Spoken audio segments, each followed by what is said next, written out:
My name is Zach Comeau, and you're listening to the My TechDecisions Podcast.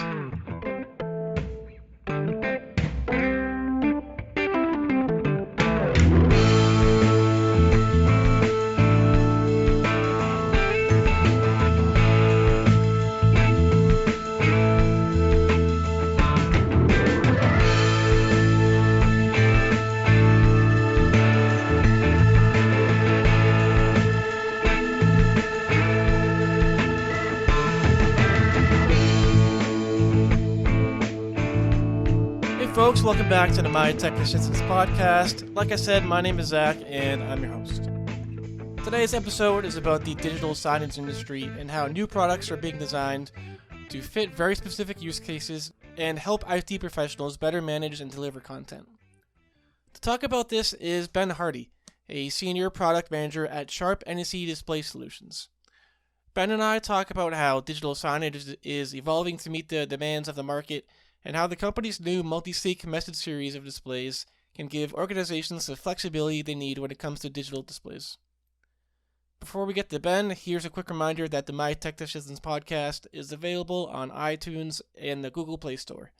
Download and subscribe to hear weekly interviews with technology experts that can help you make the right decisions for your organization.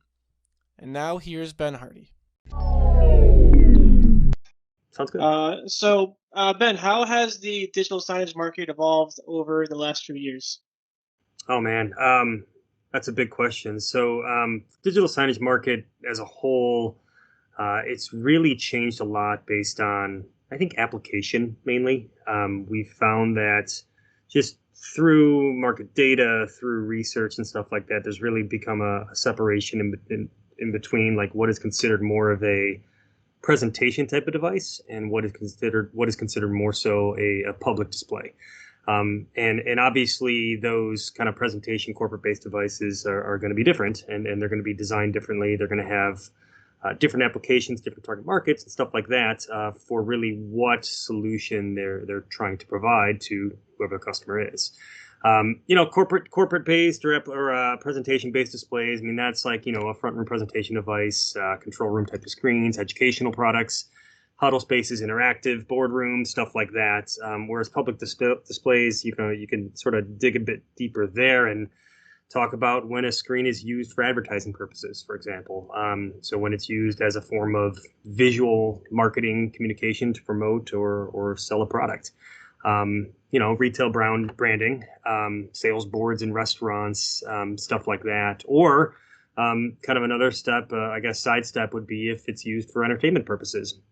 We find that a lot of customers, they don't necessarily just want to buy a TV and stick it in a bar because there's long run times and stuff like that, or stick it in even a restaurant, the bigger restaurants where they're using TVs. March Madness is going on right now, right? So there's a lot of, granted things are closed down, but if this was a more normal year, places would be packed. There'd be a lot of games that were going on, and we're finding that a lot of times screens are also being used for entertainment purposes. That's sort of another type of application, or really informational.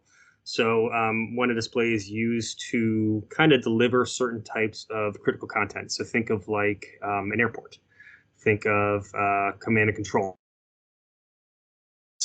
Stuff like that. Financial tickers, QSR menu boards, things like that. So there's really more sort of segmentation between what the screen is really going into. And then kind of on top of that, we've seen many more, in particular over the past few years, kind of blurred lines between sort of previous segmentation of what public displays kind of were defined as before to kind of where they're defined as now. Whereas, I've been in the industry now for almost 12 years. And when I started, there was kind of like one type of like new digital signage product. Digital signage and commercial displays were kind of just kind of getting their feet under them still. They were around, but they really hadn't boomed yet. And so there were digital signage products, and those were like the 700 nits, 24/7, over-engineered, all the bells and whistles types of products. Since then, obviously, things have evolved a lot. There was a segment, or a time segment, let's say, maybe 5 years ago, where there was kind of lines drawn in the sand between what was entry and what was kind of mainstream, and then what was professional. And that even more so now has kind of merged a bit more into just this general mainstream type of segment in the market, and that in turn really takes up the most volume. The volume in the market because it's broad. I mean, there's different types of mainstream products and they can be positioned for different types of applications based on the customer's sort of needs and wants. So I mean, it's short answer, it's very much evolved. Long-winded answer is kind of what I just went through. It really depends on where it's going into, what it's being used for, what the customer needs, and so forth. Now, how are those needs of customers changing, and how is digital signage becoming more flexible as a result? So I honestly think that I think that customers are becoming more aware and more educated of what's out there. I don't necessarily think their needs are changing, but I think that product development as a whole has changed more so to meet their needs. So it's not like quality is really changed in the marketplace. There's still a kind of defined line between, or I guess a big difference between putting a TV on a wall and then putting a commercial display on a wall. But I think that from a customer's perspective, like I said, their technical acumen on what the digital signage products are that are in the market based on their particular application is what's changing most. So, I mean, like I said, and I don't mean to go back to it, but back 12 years ago, there was one type of commercial display. It was this, big type of commercial display. You get it, you put it on the wall, and it lasts forever. But there was a big price point for that. And obviously ASPs are changing, expectations are changing for price points and things like that. And, we as a manufacturer obviously have to adapt our plans and we have to kind of evolve our new product lines to be able to fit those focused new changing needs of the market based on the customer. So, I mean, not every product needs to run 24/7. Not every product needs to support portrait capabilities. Not every product needs 8 different inputs. No one's really always using all of that. So, in particular for this new product line that we've been developing, we really took a lot of the feedback and we took a lot of the knowledge that we've been seeing and that we've been hearing from in the market and developed a product line that I think fits those needs pretty appropriately now. Because like I said, the mainstream segment is broad.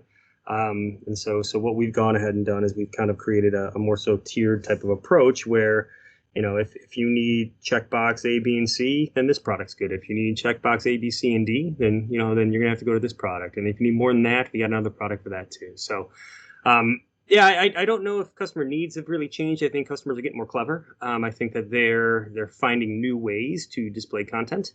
And that being said, we have also had to adapt for that type of purpose as well. I believe that you actually did a podcast with some colleagues of mine previously based on Intel SDM, and that's another evolution and from OPS what we kind of previously had before. And our sort of stance at NEC is to always give the customer the modularity type of approach, so that if they do have a particular installation or a product need that the base product may not fulfill, we want to sort of empower the customer to allow them to sort of add different peripherals to really make their product a solution.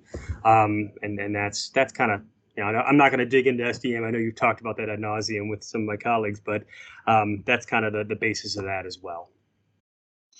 So I'm assuming you're mentioning or you're referencing the MultiSync message series. So let's get into that. Can you tell us about it and what new products are in that new group of or the new series? Yeah, absolutely. So we've been doing a lot of product development over the last, kind of like I said, like 2.5, 3 years. When we've sort of seen a lot of these changes occur, and we've kind of recognized that customer needs are changing. They aren't necessarily, we kind of I don't want to say we over engineer, but we put a lot of engineering into our displays. And there's features, functions, and stuff like that may not ever get used. And so what we wanted to do is we kind of wanted to separate what is needed, what's necessary for for a majority of installations, and then what isn't.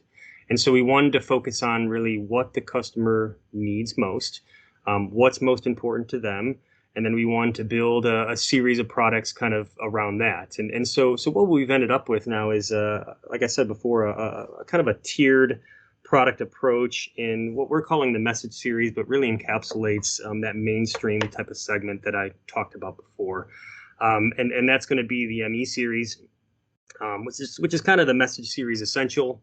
The M series, which would be a step up from there, which is really the message series kind of mainstream, and then the MA series, which is the message series advanced. And throughout the entire process, we wanted to also stay true to who NEC is and what NEC is known for. So I like to talk about sort of pillars of design, kind of main type of points to always focus on through the design process. And in all three of those, if there was, let's say, 3 pillars each or so, in all three of those, it was maintaining reliability.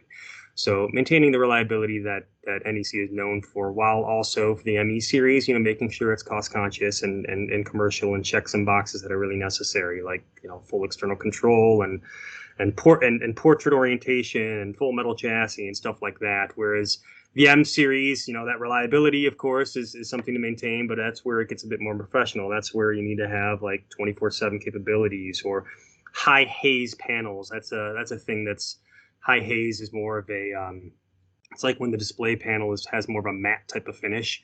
And then therefore it's not going to necessarily reflect all of the incidental or ambient light so that you can't see the image on your screen. It's going to scatter it because obviously if you're just seeing your own reflection in a display, what's the point of having a display up there in the first place? You're not really getting your message across. And then above that would be the advanced, and that's where we have features such as like MST, daisy chains, multi-stream transport.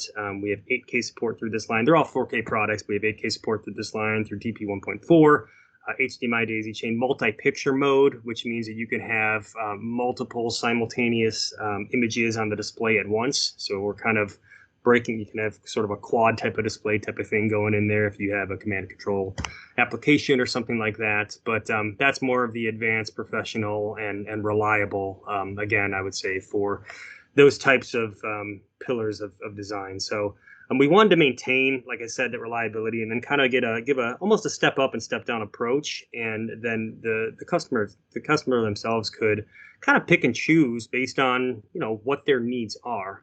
Not everything, is going to need daisy chain, or I didn't mention, but wide color gamut in our MA series.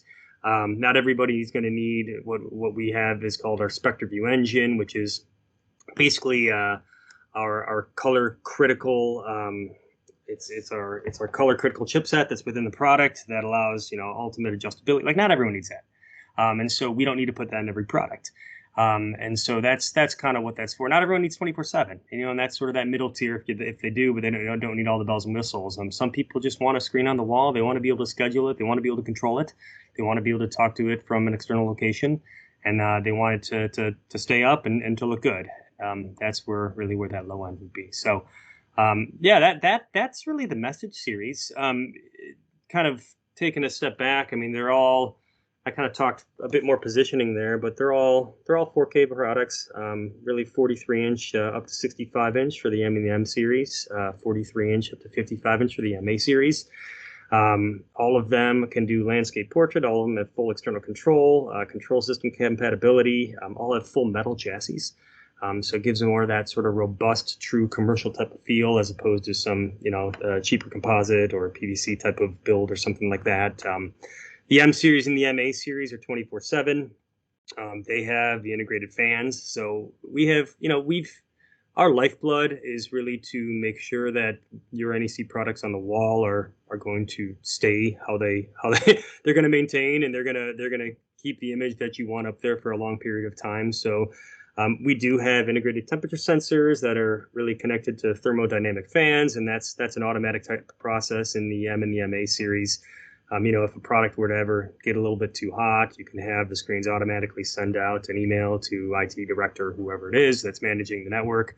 And also, instead of some competitive screens out there that don't necessarily have an active type of cooling active type of cooling system within their products, if it gets too hot in our products, our fans will turn on. It'll suck that hot air out of there. Whereas the only other way to lower the BTU count and therefore the heat is to, in other series, would be to lower the brightness. And then you're just taking away from the image entirely, which is not what we want to do. So we still do have a bit of that over-engineering into our 24/7 products because we have to, like I said, that's kind of our lifeblood.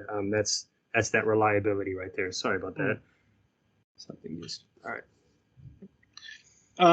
What applications were these displays designed for? Oh man, applications are very broad. If we're going to be just talking about the message series as a whole, like I said, there's that sort of distinction between presentation focused and digital signage focused. These were developed with digital signage type of focus in mind to start. But there's all different types of applications, whether it's for advertising, entertainment, or informational. The higher end stuff would really be more so. So the MA series would really be more so for the QSR type of menu boards, the financial tickers. If there's ever high end retail, because you can take advantage of that wide color gamut, you can take advantage of really our SpectraView engine technology that allows you to really get your colors where they need to be from an advertising perspective or from a corporate branding perspective. The M series, which is kind of the step down from there, which is still 24/7, that's really good for like higher education hallways, corporate signage, stuff like that, where you need 24/7 functionality, where you're going to maybe battle some incidental light and you want to make sure that your image is always crisp and clear and clean. And then the ME series is really kind of mainly everything else. It could fit into a lot of places because that is our cost-conscious type of product. It could fit into K-12. It could fit into House of Worship. It can fit into really some of these other verticals where they just really want a screen on the wall to show promotional boards or something like that. So it's really collectively across the entire message series product line. It really could fit into just about any signage-based application. And that's what we designed it for. Instead of trying to push every little feature that we've ever had or we've ever designed or that's new into one product and then kind of price us out for certain verticals, we wanted to have this step up, step down approach that allows you to pick your product based on your needs. And on top of that, all of these products, they do have that modularity, which is the SDM and the Raspberry Pi compute module.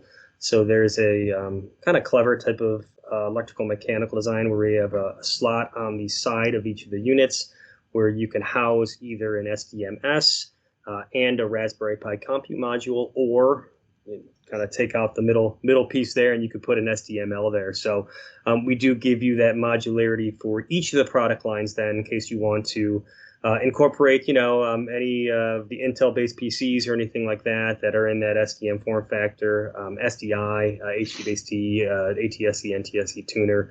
But on top of that, we're looking into other types of peripherals like SMPTE 2110, NDI, things like that. And I know that Chris and George, I believe it was, previously talked about this and how they use SDM is really the evolution of OPS because it gives us larger bandwidth capabilities, uses PCIe Express, meaning it's kind of easier to design to, and so forth. So we do give that flexibility for all three of these lines as well. Great. So how do these fit into the overall NEC portfolio? Yeah, wow. So it actually it kind of takes over a big chunk of our current portfolio. So we've had our, and I'm going to say smaller format, but I mean sort of smaller size, large format for us, which is 32 inch and above. But in particular here, we're talking about 32 to 65 inch. We've had our CE and our V series for quite some time. And so those are essentially going to be transitioning to this ME, M, or MA. So we have kind of two lines that are going to be merging, or I guess separating into kind of three different lines. It allowed us to kind of bridge some gaps that we, quite frankly, had in our lineup, mainly on the lower end where, we had customers that wanted to run a simple screen and portrait, but we couldn't necessarily support that with our lowest end product. And then sometimes from our end, we'd kind of come out of the box swinging a bit too high from what the customer was expecting to pay for something like that with our older C series. So Yeah, so this is gonna take over a big portion of really our mainstream, or sorry, our main our main product lineup that would fit into that mainstream segment. And it does contain obviously the 55-inch panel size, which is the biggest panel size, not the biggest, but the most volume driving panel size in the market. So that does contain that for all three of these product lines too. And then we know that 49 and 43 and 65 is also huge, and the others are growing. So it's a big portion, and we expect to do really great things with this new product line, and hopefully better position ourselves and better position our customers, and really also give them and make sure that they also know that all these products have that maintained NEC reliability. Yeah, so our audience is IT guys, IT managers, CIOs, etc. So how does this kind of take the burden off of their shoulders when they're looking for the right digital display for whatever project they have going on? Yeah. So that was also a focus for all of these lines, is that we wanted to be able to empower sort of IT managers and the IT crowd to be able to communicate to these devices basically as if they're talking, or they're standing right there with their remote control. And because obviously you're not going to be in front of every single display, but anything you can essentially do from the remote control, you can do externally now. Just based on our hex commands over TCP/IP communication or our STU32, whatever they're running. Most of these IT managers obviously is going to be TCP/IP, but it's going to be full feedback as far as how the commands go. So you can ping each display every 5 seconds if you want to say, hey, are you on? It's going to come back and say, yeah, I'm on. All good. Don't worry about it. So we wanted to make sure that that robustness was still built into all of our product lines, so that really the IT crowd and IT management or IT managers would be able to really keep tabs on all of these products throughout their IT infrastructure. So all of that, ME, MA, and then every product really beyond that, beyond our message series, has that type of capability. And when are these available? So that's a great question. So we've actually announced the entire product line back on 3/1. So these products are going to be hitting the shores here over the next couple months. Like I said, ME, M, and MA all really start at 43-inch. The ME and the M go up to 65, and the MA then has 43, 49, and 55, which really is a majority of the sizes that are needed in the market for these digital signage types of installations. So we're getting real excited for them to hit the shores and hear the feedback, because we've, like I said, done a lot of behind the scenes development on these, and I believe that we came out with a really strong product line here. Great. Ben, thanks very much. We appreciate your time. Cool. Thanks. Anytime, Zach. Good talking to you. Good seeing you. You as well. Thanks for listening to another episode of the My Tech Decisions Podcast, where it's our mission to help you make technology decisions for your company. If you would like to learn more, head to mytechdecisions.com or follow us on Twitter at MyTechDecisions. You can also follow me on Twitter at ZW Comeau. Until next time.